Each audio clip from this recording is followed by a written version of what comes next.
وہ بڑی خوبصورت مثال ہمارے استاد صاحب ہمیں سنایا کرتے تھے. کہتے تھے کہ غریب آدمی تھا, امیر دوست کی شادی میں چلا گیا, اور چلا اس طرح گیا کہ وہ نا ورکشاپ پہ کام کرتا تھا, تو وہیں سے فارغ ہوا تو اسی طرح کپڑے اس کے میلے کچیلے تھے, اس پہ گرد لگی ہوئی تھی. اب گھر جاتا تو دیر ہو جانی تھی, تو وہ بھاگ کے شادی میں چلا گیا. تو جو باہر کھڑا تھا نا آدمی, اس نے اندر ہی نہیں داخل ہونے دیا. اس نے کہا جناب آپ کدھر آ گئے, یہ تو بڑے امیر رئیس اعظم کی شادی ہے. اس نے بڑی منت کی, بالآخر وہ رو پڑا, یار تیری مہربانی, میرا قریبی دوست ہے, مجھے تھا. اس نے کہا جناب آپ جا ہی نہیں سکتے, حالت تو دیکھیں اپنی. اب وہ دوڑا گیا گھر, تیزی سے کپڑے بدل کے واپس آ گیا.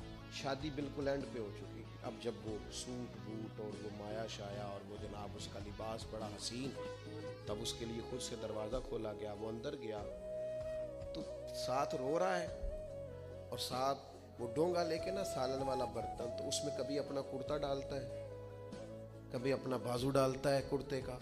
لوگوں نے کہا یہ کیا کر رہے ہو؟ کہنے لگا یہ میری تو دعوت نہیں, یہ تو کپڑوں کی دعوت ہے.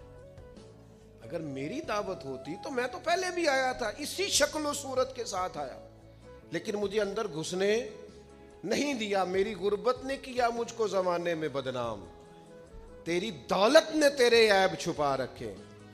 تو یہ تو ان کپڑوں کی دعوت ہے, میرے کپڑے بہترین پہنے ہیں تو مجھے گھسنے دیا ہے, لہذا کپڑے ہی روٹی کھائیں گے.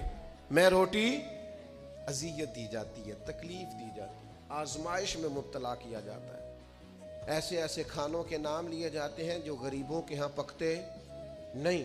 انہیں کہا جاتا ہے فلاں پکانا آتا ہے, تو میں کئی دفعہ کہہ چکا ہوں, پھر کہتا ہوں, جب پیسے آتے ہیں تو عقل بھی آئی جاتی ہے. جب انسان کے گھر گاڑیاں آ جائیں تو چلانے کا طریقہ بھی آ ہی جاتا ہے. جب اس کے پاس مہنگا موبائل آ جائے تو اسے چلانے کا سلیقہ بھی آ ہی جاتا ہے. جتنے کار دانے ہو دے کملے بھی سیانے.